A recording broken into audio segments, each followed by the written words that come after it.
A very warm welcome to this continuing edition of the Rising Asia Literary Circle's book discussion group. Our book for the day is Alice Munro's collected short stories over a large span of time from the 60s to the 90s and mostly set in Canada, Toronto and other places. Our discussants today, if I might introduce them, are our anchor of the Rising Asia Literary Circle, Professor Dr. Julie Banerjee Mehta.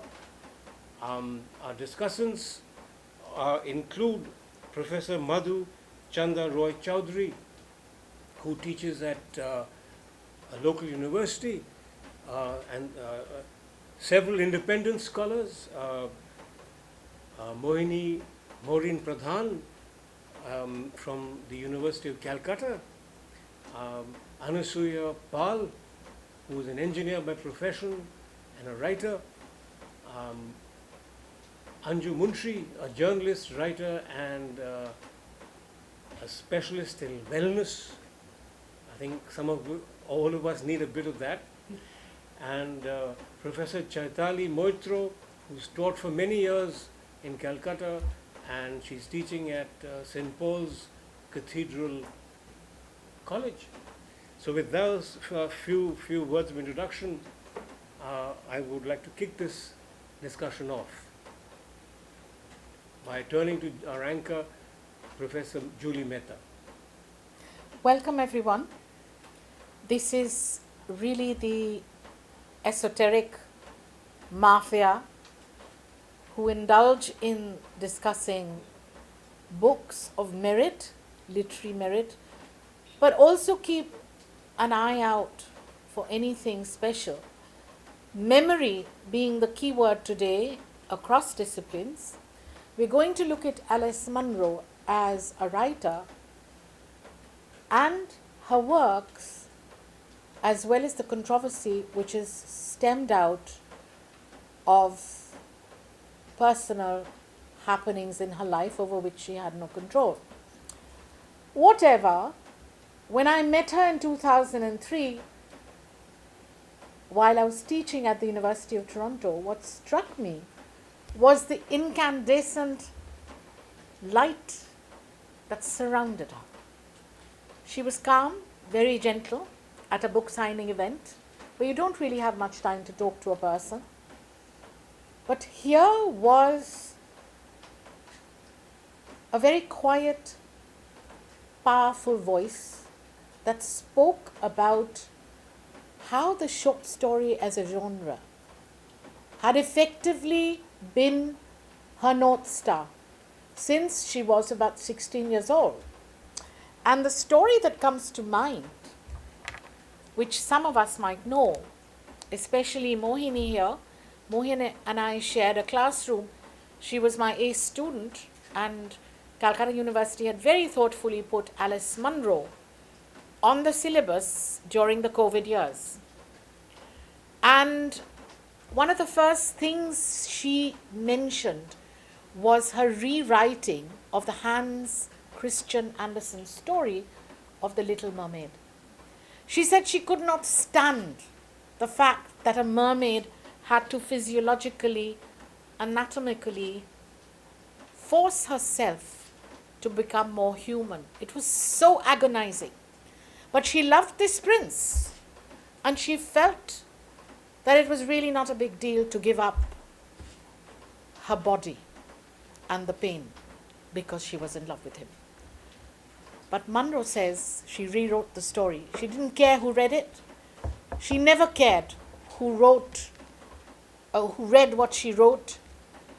But she said stories had to be told.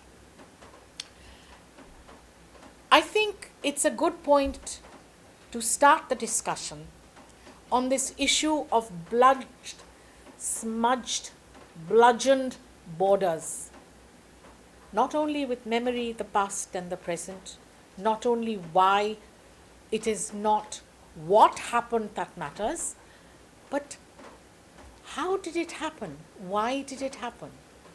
How do we remember what happened? All the stories that I think we're going to be talking about have this essence of the seamier side of life. Munro is not an aha moment person. She is not going to be talking about just the happy parts of life, though there are a few stories in between which do pronounce that life can be some joyous events. But mostly, the drama is in the understatement. The drama is in what is almost accepted. Lately, after the story broke about her daughter, Andrea Skinner, coming out with the appalling fate that she had suffered when she was 9 years old at the hands of her stepfather, Alice Munro's second husband, Fremlin, that he had sexually abused her. There is an intricate interest in if we can separate the art from the artist.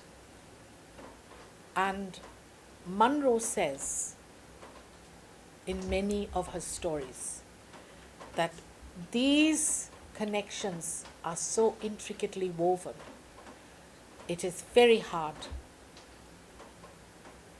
to completely separate the two.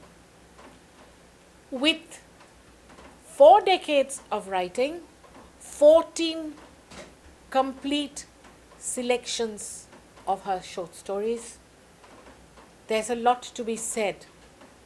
Now, in hindsight 2020, as we look back, many of those stories, from Progress of Love to Moons of Jupiter to Dulce to Postcard,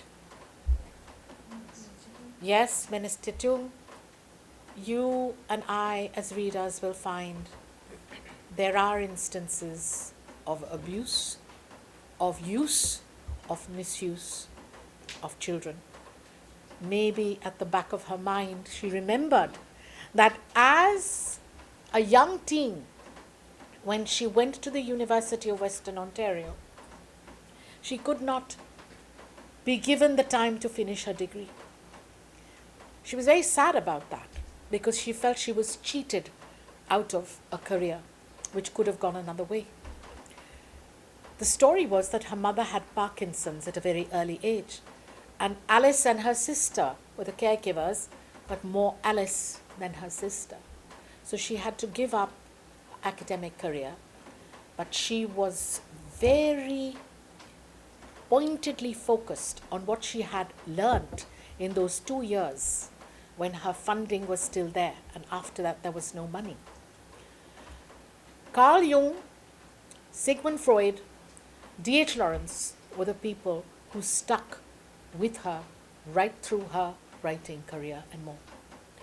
So inevitably in our discussion today, I am sure these names will also come up. Without further ado, let me throw the question open to all of you. Why do you think, Choitali first, maybe if you'd like to go first, and then we'll do a round robin. Why do you think, Choitali, that her stories are never chronological in nature? There's always a back and forth. There's always a backstory that comes to the front. What is the significance of smudging time past and time present? Thank you, Julie, for that introduction, and it's such a privilege to be in this esoteric mafia adda. I like that expression very much. I would like to definitely say that, you see, remembering T.S. Eliot, the mind that suffers and the pen that writes. So there is a different zone of thinking which gets differentiated when the writing is done.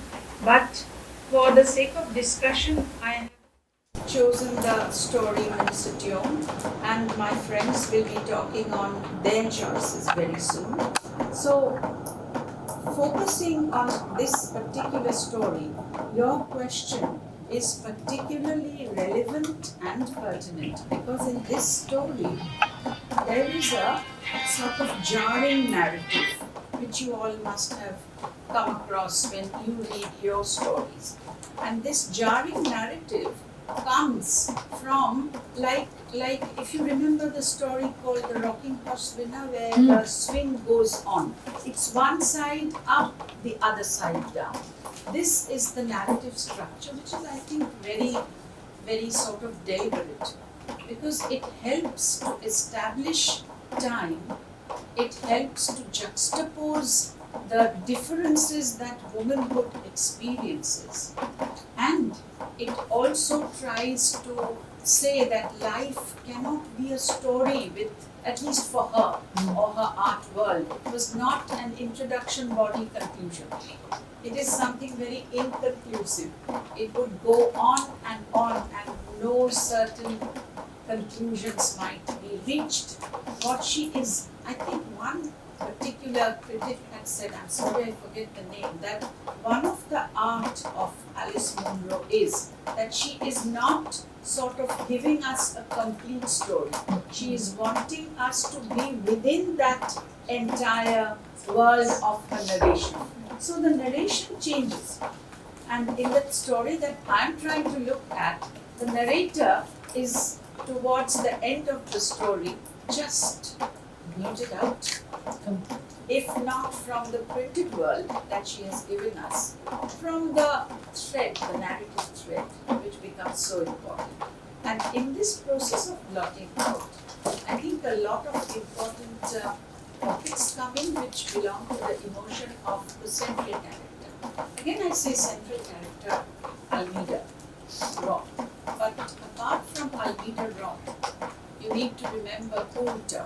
And for me, I am particularly sympathetic to Queen Aggie. She happens to be a character who has been abused. So this questioning of the rigidity of 19th century morality, the story places itself around 1864, 1865. I'm going to tread Harish's territory, please forgive me. That would be the time, 1867, when British North America name was no longer used. You used Canada, Dominion of Canada. So that was the time when there was a severance between the consciousness of the US and that of Canada. That also enters the story. And again, when the most important developing thing comes in the story, where Roth is trying to meet Coulter, not really meet, but maybe understand. See, Venezuela itself is a name which is suggestive of something natural, maybe the river or the female heat. Of course, the menstrual flow is a very physiological thing. There's more to it than this. It's just how a woman looks at herself as she ages. And all of us understand that. It can't be only pain, it can't be only pleasure. Sometimes you feel what a fool you have made of yourself in your young ages, and yet you are proud of passing through each stage of life. That happens. Just allow me to turn to a few lines which might answer Julie's question better. One is that Almeida Roth has a house which faces a particular road called the Dufferin Street, for those of you who may not know the story. So this is described in photographic detail. And this, all the details try to sort of posit the people who live there, who have a sort of considerable respectability. You see, all that is just suggestive. It's up to the reader to form his own idea. And in this street, close to this street, is the house of Coulter. And the words that she uses, just few phrases, but that same swamp lying to the east of Roth's house presents a fine sight at the dawn. So that is a line with a lot of subtext, because she tries to say that whatever is looking very respectable has certain dark pockets. And through these dark pockets, you find Queen Aggie. I don't know why she calls her a queen at all. That is her slur. And the idea of depicting a woman who can be abused by a set of people on a wheelbarrow. You see, the wheelbarrow, the newspaper with it, they are all metaphors. Speaking of a particular time, do you think that we, living in whatever age we are, can only sort of join ourselves or identify ourselves with the newspaper? But here it does. I think we all have turned too electronic to say that. But Vidette is like a mind. It's not just a newspaper. Because Vidette makes a very, very clever comment. And this comment is, I quote, there seems to be a mixture of respect and contempt, but both for her, calling her and her sex. So her calling is the art, and her sex is whatever she is. There is a difficulty. There are many, many instances in the text, particularly the point where she is deciding to take a few drops of medicine, which creates a sense of not delirium, but a sense of aliveness in her room. Why should she need that if everything had been all right? What is the reason why she does it? Because she wants to give herself space. When Poulter asks her, or sort of conversationally it comes up, that he would walk with her to the church, she is fine, but she is not ready to take her mind to the zone where they can go to a countryside, because the countryside is going to silence her ideas on nature. So you see, that is how powerful art is. I don't think we can question that. All we can say is we could probably say that, as Julie has already said, that suffering has been so big a dread in her life, losing her family members, passing through different phases. Maybe that's why she is so searching for everything that goes on. Chaitanya, I think, one of the points that you've dwelt on will open up many doors and windows for us. And I just wanted to point out to you that one thing about this story which haunted me for a long time.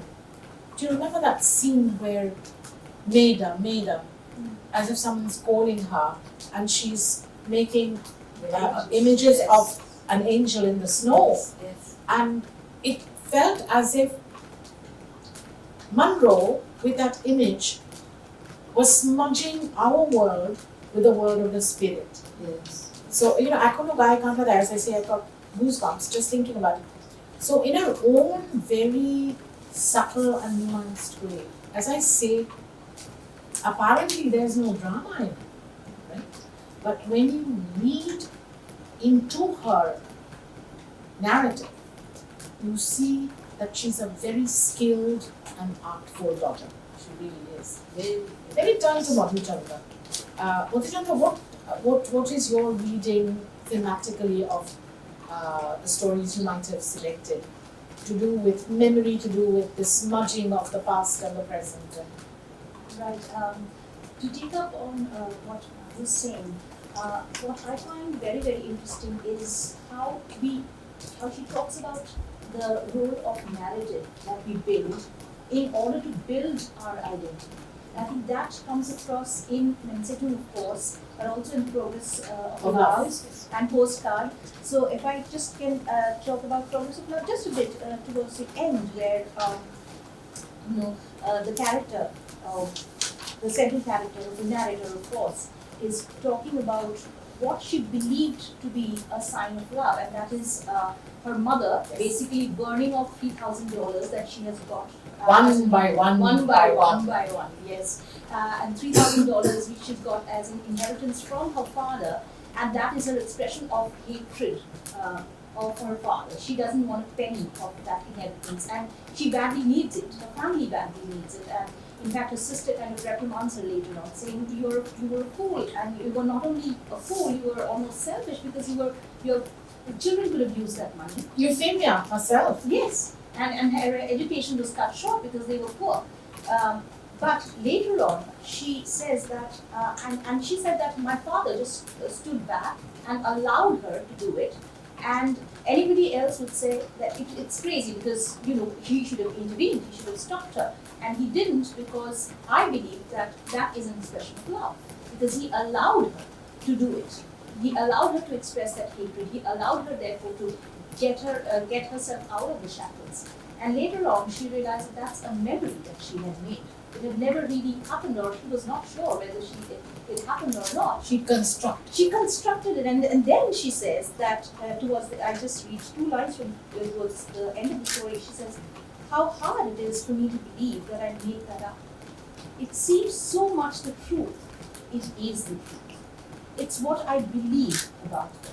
And that is what is so important in Munro's stories, because we have all these identities which are fragmented, and yet there is this desire to sort of gather the pieces together.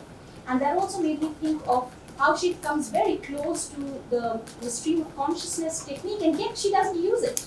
And it made, especially in Menacetoon, where the poetess, Almeda, where she is thinking about that poetry, and it's coming to her in images. It could have very easily turned into almost like an incomprehensible stream of consciousness technique, but it doesn't. There's some kind of an underlying structure that holds it together, and I think that is what Munro is saying, even in Menacetoon, just to talk about identity. There are kind of 2 faces of the identity that even poetess has. One is her published poems, and they are very much within the circle of conservatism that constructs her identity socially, because she's writing about apparently very tame things, and loneliness and loss, and therefore the whole list of poems that we get, what it is all about, what they are all about. And yet, when we see her artistic self sort of coming out and being almost flourishing towards the end, it's a very, very different artistic self. It is not about, let's say, for example, the gypsy fair, which in fact the story says the gypsies have an encampment near the town, a fair, where they sell cloth and trinkets, and the writer, as a child, is afraid that she may be stolen by them, taken away from her family. Instead, her family has been taken away from her, stolen by gypsies. She can't locate a bargain with. So she seems to be afraid of loneliness, and yet when you see her artistic self coming into fruition, it's that soul self that she is so celebratory of, and it's a part of herself. So I'm just reading out from that section. The changes of climate are often violent. And if you think about it, there is no peace even in the stars. All this can be borne only if it is channeled into a poem. And the word channeled is appropriate, because the name of the poem will be, it is the Menacetoon. The name of the poem is the name of the river. Yes. No, it is in fact the river, the Menacetoon. That is the poem, with its deep falls and rapids and blissful pools under the summer trees, and its grinding blocks of ice thrown up at the end of winter, and its desolating spring floods. Almeda looks deep into the river of her mind and into the tablecloth, and she sees the crocheted roses floating. So this is her Beautiful. beautiful. That's her body, her art, and the surrounding all melding together, and the thought melding together, and that's how identity is created. I think what I appreciate is that, being a diehard fan of D. Assurance myself, that you brought out the Virgin and the Gypsy, that you invoked it there, and Munro has unabashedly admitted that, yes, I'm a fan of Lawrence and he's had a great impact. So thank you for that. Harish, what would be your reading as a historian amongst? Yes, a historian and also an observer of life. And first, the observer of life, I got the distinct impression that Rose might, that Munro might have put a lot of herself into Rose, because the experiences that Rose goes through are in the story Wild Swans, reflective of the kind of sexual harassment she faces on the train journey into Toronto, and very detailed descriptions of the stations passing by. So what's actually happening on this train journey is that there's a man who comes and sits next to her, and he says that And of course, she's a young girl, he can probably be 18, 19. And he announces himself as a minister of the Lord. And she says, but if you're a minister, why aren't you in the garb? He says, oh, it's my off day. And I only teach in the evenings or something. And so he spreads a newspaper over his thighs and leaves a corner of the newspaper over Rose's thigh. And then suddenly Rose thinks that something touched her thigh. And she thinks it's a newspaper. But then she says, no, it's the hand. And then she agonizes over the hand. And very soon the hand has crept up everywhere. So she's now going through this terrible trauma, being a very young girl, very inexperienced, a minister, being ministered to by a minister, in quotes. She doesn't know whether to stop him, and then the words wouldn't come out of her mouth, and she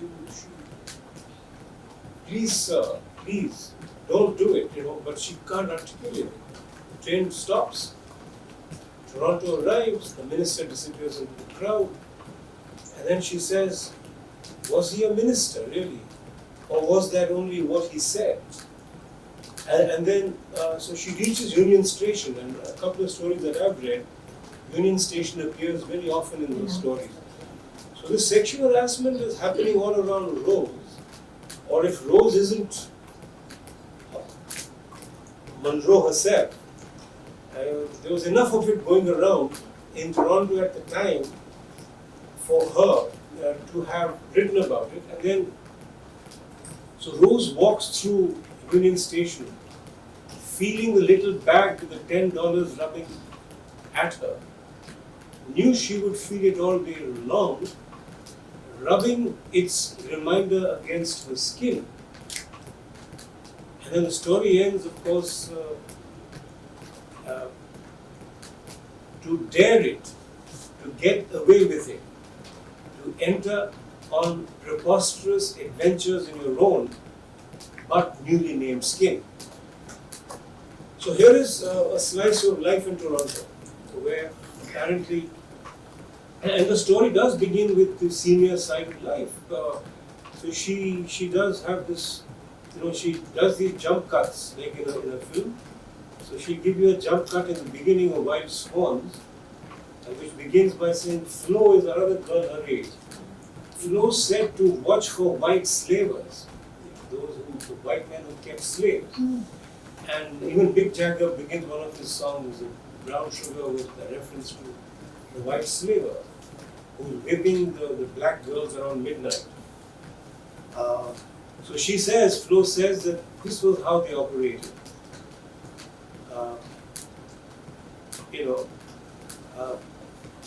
Sometimes they offered you candy which was drugged. Pretty soon you began to droop and mumble. Were in no condition to speak for yourself. Then she says, having given you this, having administered this doctored candy to the girl, she would say, oh, help me get off so that she can recover in the fresh air. Suddenly, a nice, polite gentleman steps up, pretending to be a stranger, offering assistance. Together at the next stop, they hustle you off to the train or bus, and that's the last you will ever see of the girl. There was a sting operating in Toronto. You wouldn't, and so she said, watch out for people dressed up as ministers. Her friend Flo is telling her. They were the worst. That disguise was commonly adopted by white slavers as well as those after your money. And Rose said she couldn't see how she could tell which ones were disguised. So this again, Harish, if you remember, or you would remember, Hayden White, who talks about fiction is history and history is fiction. The line between what is true and what is imagined is really not clear. And I think in Wild Swans you were saying an excellent example. But then I need just a second more to look at how she captures the period. in the Ottawa Valley, Yes. where she takes, she goes with an aunt, who's not really her aunt, but they call her aunt, and she and her mum had been picked up at the Union Station, and they've been driven off all the way to Ottawa,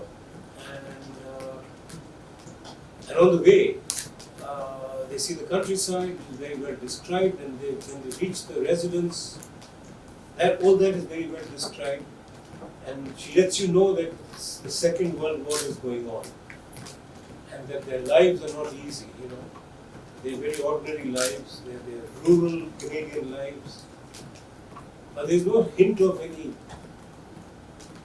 the bad stuff there. It's just a hint of the poverty, the ordinariness of the war going on, and you expect something dramatic to happen. It really doesn't. It's just very ordinary, and then you wait for that something to happen. It doesn't happen. So you can't expect Munro to deliver you a whammy every time. She is certainly not a rolled dal. So if you're expecting a rolled dal out of her, you better Think again, huh? Yeah, you better smarten up. Thanks for those. Or you better, what's the word, shape up or ship out. Yeah.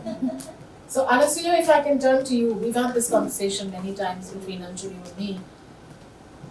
The debate in the academy after what has happened with Andrea Skinner, her daughter from her first husband Munro, is how can you reread Munro after knowing all this? But the point is somewhere very deep in the recesses of her mind, which has come out in her art long before Andrea Skinner came up with her story. There was a knowledge that there was something that was wrong that was happening. So, in her way, I would argue that she was trying to revalidate herself somehow as a mother. But I don't want us to be an apologist. Anna, you know that is not our style in this book club. But you and Anju think so much about feminism and the issue of how much is too much to bear. So, would you like to tell us a little bit about what your thoughts? So, Alice herself talks about herself in the foreword, where she talks about what inspires her to write. And she does comment on the fact that she's then asked why she doesn't write about feminism. And throughout most of the stories that I have read, she doesn't do justice to the feminist idea. And as Julie and I were discussing, her melancholia pervades through all her stories. The background of nearly all of them is rural, a small town. And in each story there is a horror element which explodes like a bomb without making any noise. And you're left wondering why she built such an insipid background to deliver something so horrific. And not a simple thread of story anywhere. Everything is complex, all emotions are complex. And while there is a timelessness to the backdrop, the topics she touches upon are at any time relevant. So, I would identify a few things that commonly came to my notice, and one which Harish just mentioned is the name Rose. It's there in so many stories. There is a rose. So, is it Alice?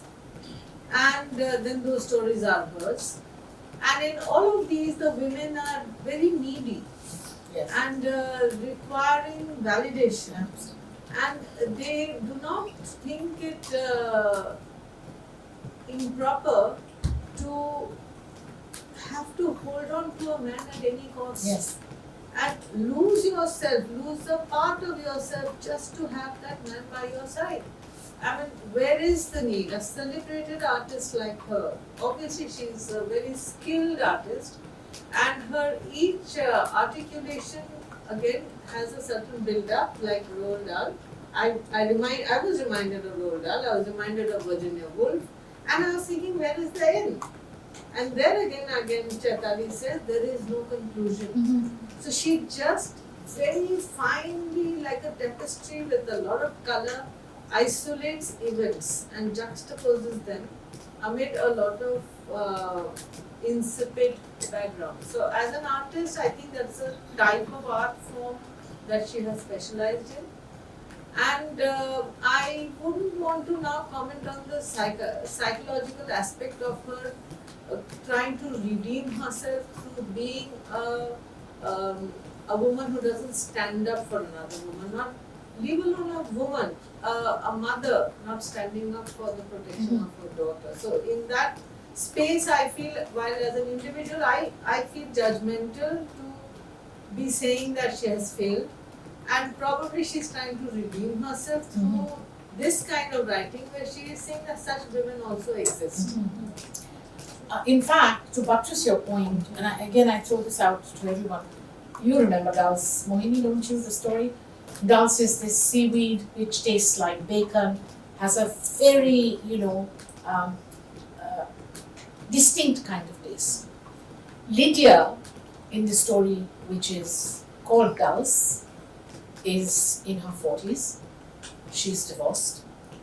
She has a boyfriend, had a boyfriend, Duncan, and she goes away to the Bay of Fundy, easternmost part of Canada, to have a fun time, relax, chill, replay her life. And the story is that there's a heap of men who are workers, that they're in construction or they're in telephone line building or some sort of thing. And she's with them and not with them in the evenings, in the lounge where they sit after dinner. And she wonders what it would be like to be in bed with any of them. So there is this desire, there is this, as Chaitali mentioned, very, very, memorably, that so many things in our youth which we think, really, did I really do that? And it's all desire. It's a lot of it is sexually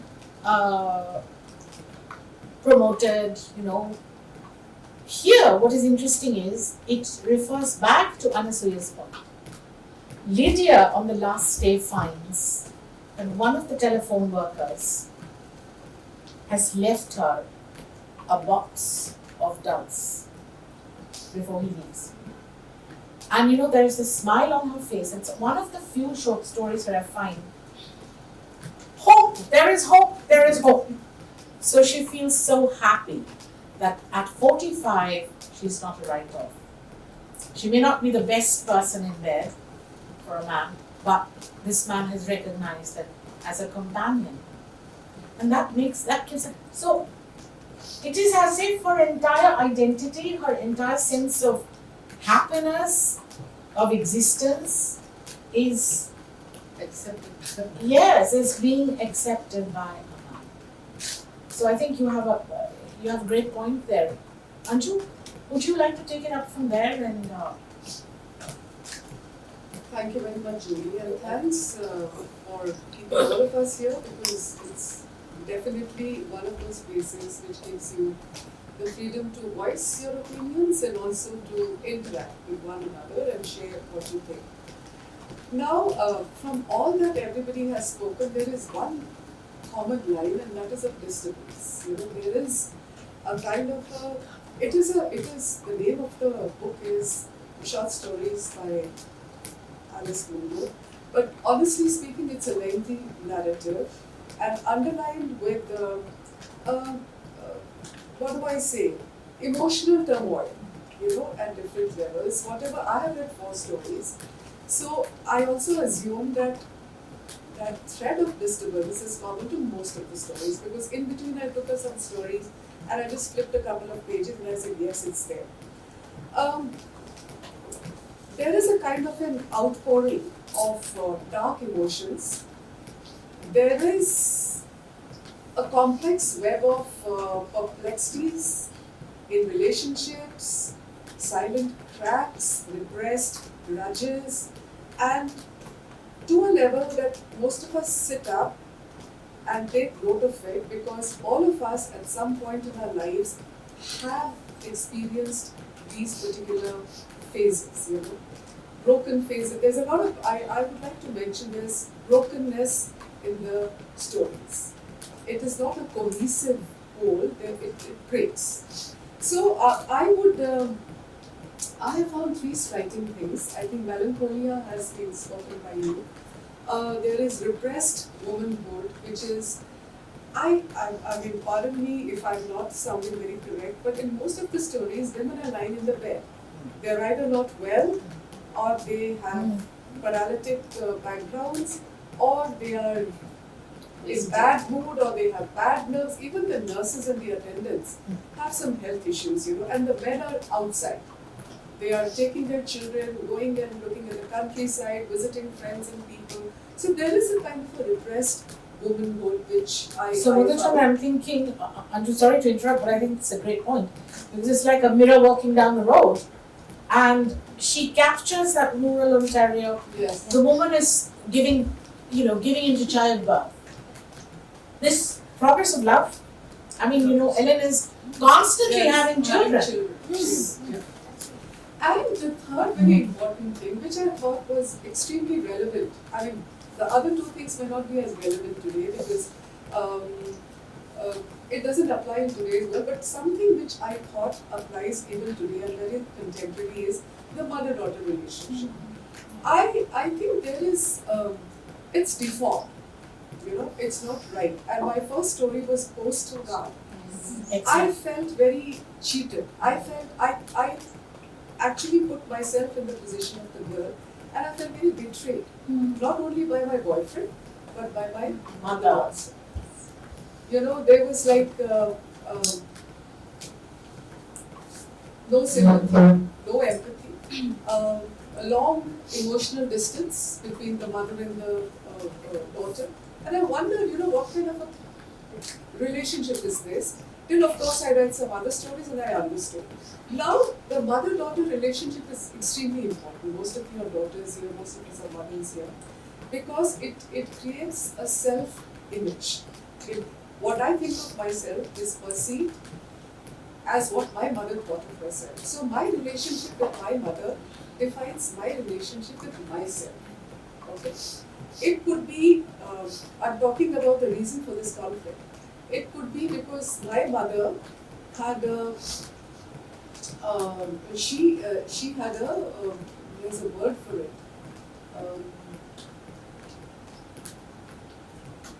She wanted to be invisible, she wanted to be silent, she wanted to be a conformist, she wanted to be behind the scene kind of a person.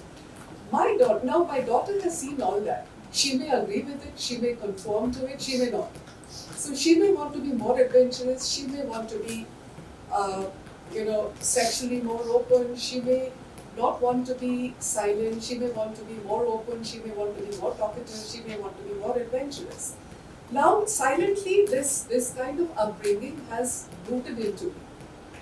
But then my persona is not agreeing with that, so there comes in a conflict.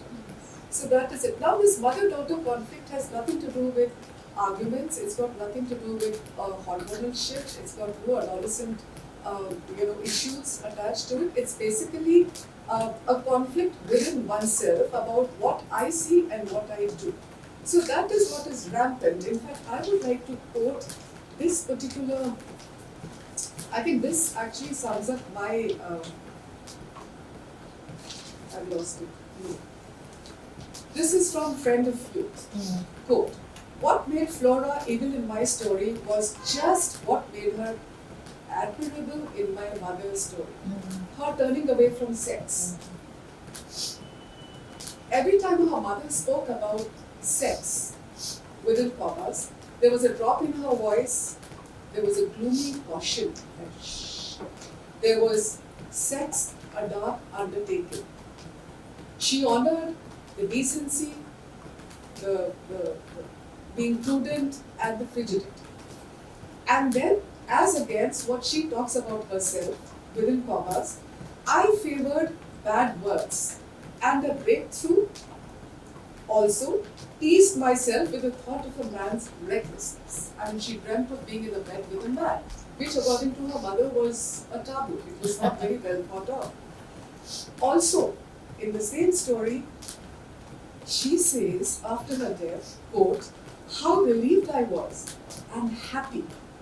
She changed the bitter lump of love I have carried with a phantom. This is where the Yeah. person becomes pregnant. A phantom, a pregnant phantom. So, I think relationships are extremely complex. You know, they cannot be categorized. And it's very wrong to say that what you think is right, what I think is not right. Relationships, emotions cannot be categorized. They cannot even be analyzed because it's beyond analysis. They can't be defined. They can't be judged because they are what I am is not you, what you are is not me. There are different levels of thinking. So I think she's done even father and son for that matter have issues. It's not only about mother and daughter, but here I'm dwelling more on this because it permeates through all the stories very distinctly and in a couple of them very, very alone. So I think Alice Munro has laid herself bare, you know, and you can see her in most of the stories in a different form. In one she's a nurse, in one she's a sister, in one she's herself, in one she's her mother. In the last Progress of Love, she is the I narrative's mother. So overall, interesting but very lengthy. Thank you so Yeah, much. thank you. And you'd want to pick up before we turn to looking greatly forward to hearing our youngest discuss in Mohini. I wanted to say that this mother-daughter relationship which you brought out has become almost like a flavor of the month, candy on the arm, with our Indian writers. Shoikot Mujumdar had written Firebird, a very strong book about what it is to have a mother who's an actor on stage and the kind of invectives that are thrown. A very strong book. The other book which is going to be launched in Calcutta actually is a book by Radhika Oberoi called Mothers and Other Perishables. So on the 20th, perishables. Stunning. And the narrator is the mother, and the mother is dead. So she can't leave. She is so attached to her two daughters, and yet she can't control them because she's dead. And it all sort of pans out the action within that one storeroom where she's trapped. Very, very reminiscent of Faulkner, as I lay down. As I lay down. One book which, if we haven't read, Anju urges me to think of, is a book which I'll never forget because of its graphic detail about mothers and daughters. I don't know if you've heard of Sarah Suleri, who was an academic who taught English at Yale. Daughter of a very well-known writer called Zaid Suleri from Pakistan. What was amazing is the story is a thin little book, and it's a whammy of a book. It's called Meatless Days. In the first chapter, she talks about having her mother, having this dream where her mother, her body of her mother is cut up into pieces. And it's put in cellophane. I don't know if I've ever discussed this in class. It's a dream or It's a dream. It's a dream. And she dreams that the intimacy between the mother and the daughter, what you were saying, and yet it is such a, it is such a contested area, right? And she's eating the flesh of the mother. That is how, but it's a different, it's amazing, but she feels that's the closest you can be. You're actually ingesting your mother into yourself. So when you talk about the mother-daughter relationship in Munro being so important, I'm also thinking of the fact, in friend of my youth, Anju, what amazes me that there's this guy called Robert who is having a whale of a sexual time with the woman she is supposed to marry, that is Flora. That is the mother of the narrator. Even Audrey Atkinson. Yes, and the nurse is Audrey. He finally marries her. But he was supposed to actually marry Flora and he gets Ellie pregnant. So it shows again that it's as if it's a man's world. Men outdoors and women made up in bed. It's like that. Yes, absolutely. The suggestion is very, very, Yeah. very good suggestion, and it is at a point suffocating. You want to shake her up and tell her, wake up, tell Grow her up, shame. wake up, yes. What you also notice is the women don't talk amongst themselves about issues that are important to women.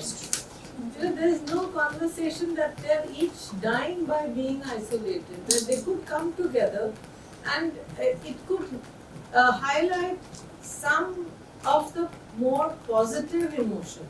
Why is the focus so much on defeat, on acceptance of the matrix, what it's pushing down your throat?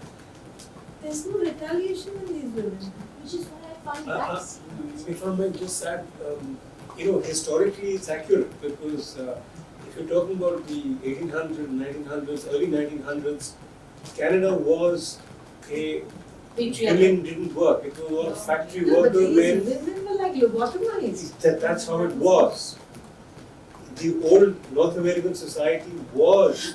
Even if you look at the westerns, I mean, I was just looking at a John Wayne movie, one of the classic. Of course, he's a white man, and he's very right wing.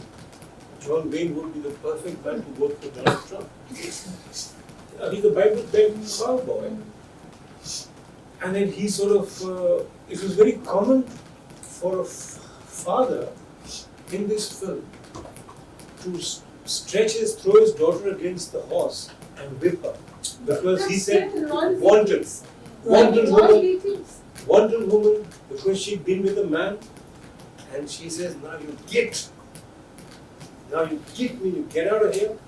She jumps on the horse and goes. This is what North America was. Yes, and It wasn't just that Asian societies, were meeting out violence against women. Chitali? I think that is the point which is very subtly sort of brought out in Western, where Volta is introduced as someone who comes to sort of get a business from oil. And the brine floats up, and the phrase used is salt of the earth. See how she is bringing in the feminine aspect. And then soon after this, the salt of the earth is explained by saying that Poulter made enough money, but he was not satisfied. He goes to another coal business. So this reminds us of, say, novels like F. Scott Fitzgerald or the more recent Golden Rose by Rushdie, where men are not really satisfied by money. And this is how the woman self of Alice Munro looks at it. How she So sees it. women who are reading it now do have a problem. Did have a problem. Yeah, in today's time, reading a content like this creates a kind of It is. resistance in that. But that is what I noticed.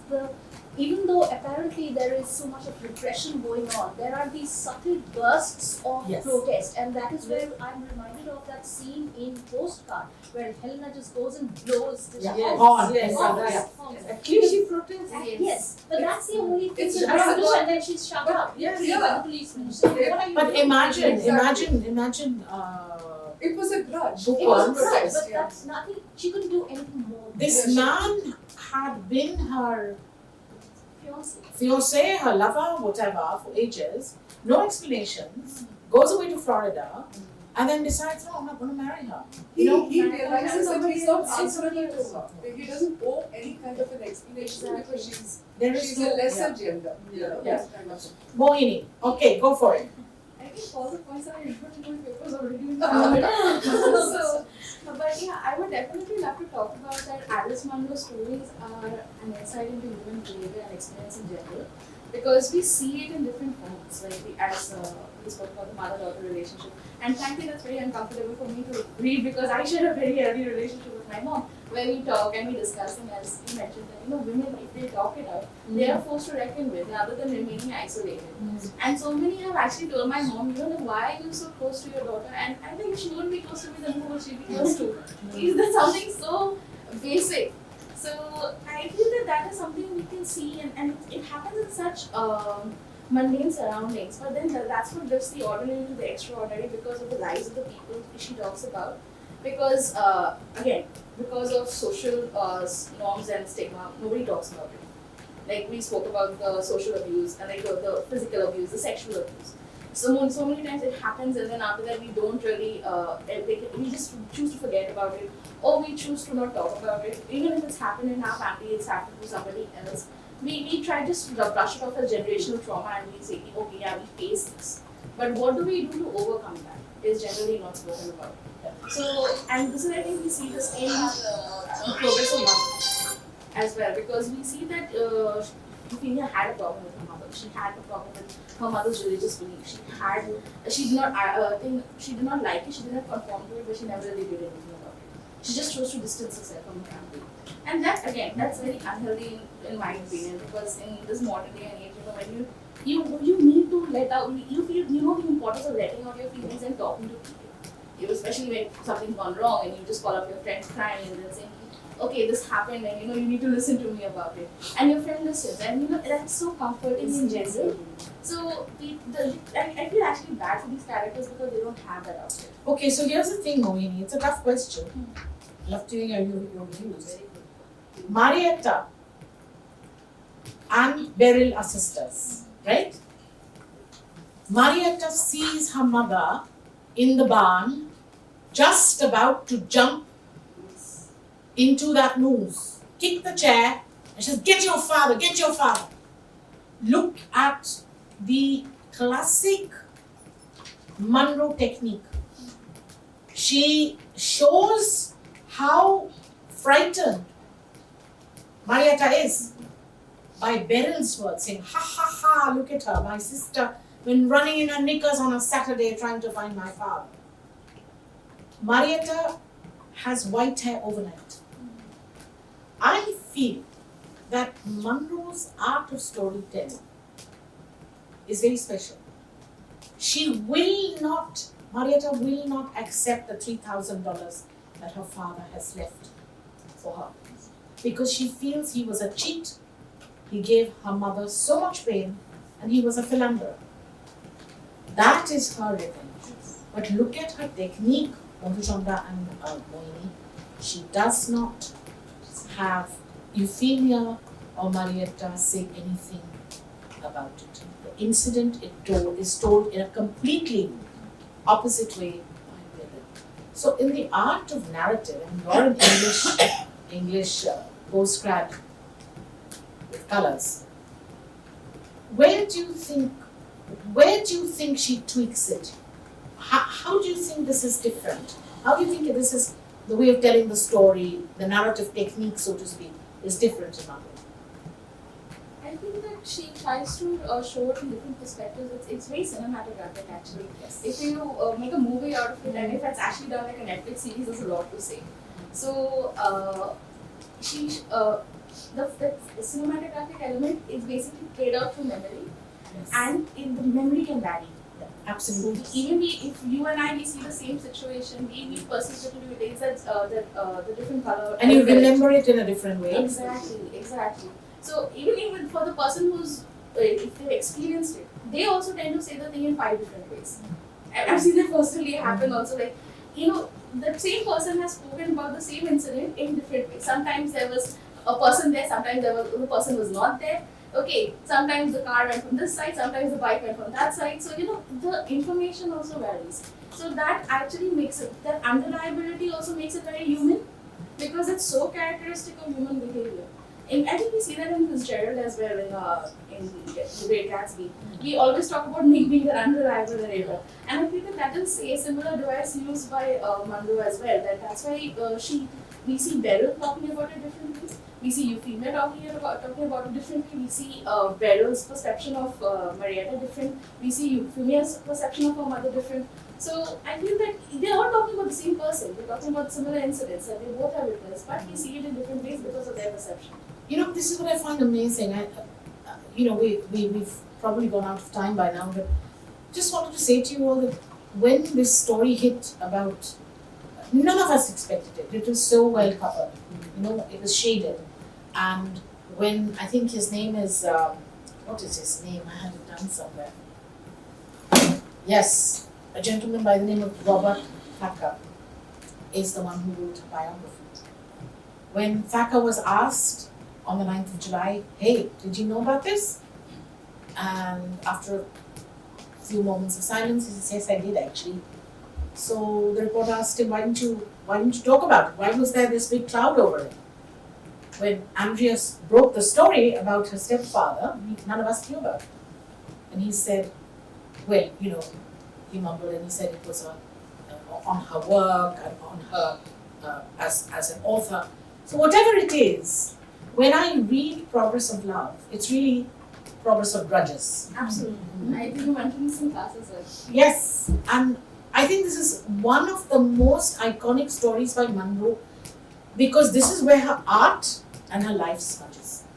The fact that Marietta wanted to kill herself because she knew that her husband was working around the city on young women, and she came to know that Fremlin, her second husband, was doing this to her daughter. Somehow, you know, for her, maybe as Harish says, this is actually, you know, the incestuous relationship that comes when you are in a small town, in a small location and you're not really exposed. And I also feel that she was in a form of denial as well because she probably didn't want to accept that she failed as a mother. Because that could also be a reason for her not wanting to talk about it, even for the biographer to not talk about it. Because that would cast her in a very negative light. People would question like, if this is happening, why weren't you there? Especially in a country like Canada, where rules and regulations are far more, like at least conviction rates are better than India. So everybody would be questioning her, with more credibility as a writer. I think, again, we have to look at the time. It was a time before we cast aspersions on Munro, we have to look at the time. What were we doing in India? Were our women not being thrashed in the 50s and the 60s? Still. Were our women not being thrashed? Was there no incest in the house? Did they leave the man? It was the same. I mean, women were being subjugated. Women never had the vote in North America until up in the 1930s. 1920s suffrage. But you know, bringing all of that, you look at the spirit of the woman. It is her spirit which is showing in all the women characters she has manufactured. Okay, in Simon's Luck, where she is a spent force as an actress. Okay, and the way she waits for this man. However, she doesn't have the courage to find out what happened to him when he doesn't show up. Instead, she goes on this road trip. And then eventually she comes to know that he died. And her whole life after that one night with that man is such a blur of emptiness, just waiting and putting distance between that city and herself. I mean, why waste your life? Why waste your life waiting for a man or waiting? Live your life. And that's the message. See, every country has its problems. India, Asia, America. Where not? Everywhere is the reality. But we cannot justify the lack of spirit in a woman. You know, we are equally capable of saying no. Why don't we say no? Why should we allow subjugation to that degree? We can't even say no. He said there was a time when And the social women condition. But in all of that, there are women who summon up the courage to say no. We had people like, We do have. what were the names? Sharala Devi. Oh my God, they were learning the English alphabet in the midnight at the danger of being killed. Amar Jibon Kai. Well, I'm sorry, you were saying. I think that it's partly comes from social conditioning that women face. Yeah. Because I keep telling my mother this also, you know, that the way boys are spoken to, whereas the way girls are spoken to is very different. That's Yes. very It's different. still That's very coming different. out now. It's It's very different. recent. In that book, Royal Rape. Meeting, he was free to go, he was a boy. And it's always the girl who's asked for adjust. Yeah. Oh yeah, the man will behave like this. And frankly, why should he behave like this? Right? But they don't really explain to the man that he's not supposed to behave like Yeah. this.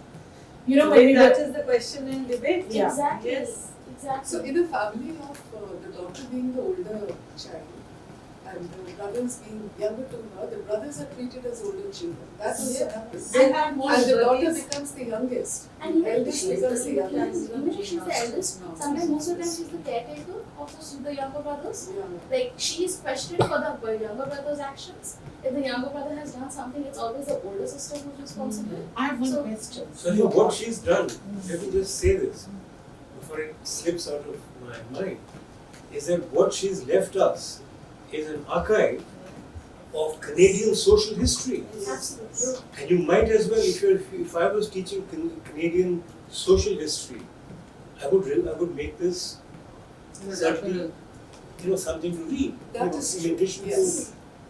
Even It psychological mirrors- studies as well. because you got characters like prime ministers occasionally popping in a few of these stories. Okay, so here, There was a reference to a short man, and probably Brian Mulroney. no, it was an earlier one, and so he said no, but the prime minister also is a bit of a short. He was, I really wanted to point just a minute. Like Dr. Choitali spoke about salt of the earth. Like that's the level of importance given to the man. Because biblically, if you see salt of the earth, it was spoken by Jesus to say, be creative, be productive, be the factor, the X factor that improves everything around you. But that is being referred to a man who clearly isn't that. Yeah. But that level of that importance is given to the man, and that's frankly just so sad. So I think Munro highlighted all of that, and I think it's not only just Canadian history; it also talks about world in general and also psychological behaviors. Here's the question I'll leave you with. I don't think we have to answer it, but think about it. Speaking again to a colleague in Canada after the story broke. So, I argued that, it was time when women were in that situation. Question was, okay, what about Wuthering Heights? What about Emily and Charlotte Bronte? What about Jane Austen? These women's works were even older than Munro's. How come these women were so feisty Yes. and the women characters were so strong and feisty, empowered? Yeah. So They I stand really, apart today But also. still, even at that point, they started writing under a pseudonym. They didn't write under their own name. But there was a structured protest. George Eliot. Yeah. Yes, so There was a protest. This lady doesn't protest. no, I think because we see like the people who went to those lands, generally they were very staunch patriarchs. Like whether we see in the US, we see a lot of prairie literature that we see that that women were made to stay in the house. Even if they wanted to go out, they were made to stay in the It house. is also So and I think Canada also reflects that in many ways. But on a lighter side, I also enjoyed her wit and humor. There were a Yes. couple of lines. So I put one which was very nice. God, it comes as a relief, after all those dark lines I read. God not a decoration but an uncaring opponent. I quite liked it. And old marriages where love and grudges could be going underground. So confused and stubborn. I thought this was Also, did you notice that she mentions in her introduction right at the beginning on how she reads a book? She reads Yeah. it from just anywhere. Yes. But when you look at her stories, you could also read them from Exactly. Exactly. You can read as you had been saying about the Right, feminine you're thing. right, yes. If this is a room where she is there and Yeah. you can find out all French names. Lady Yes. Gary standing there, Yes. Sixo peeping from that Yeah. lampshade. Yes. Yes. Betty Friedan is the only one who's carrying the flag because she's Yeah. the soil is different. Yeah. It's So you- like that, Christy, by looking from that curtain. You're all there. So you can already see that we've covered a lot of ground, and I think it's been great having this conversation. Yeah, it was an enjoyable. And I'm glad to see that we had one gentleman here, The brave man. brave man, who is the founder of the foundation Rising Asia, and let's look forward to more discussions together in months to come. Thank you. Thank Thank you. you. Thank you. Thank you.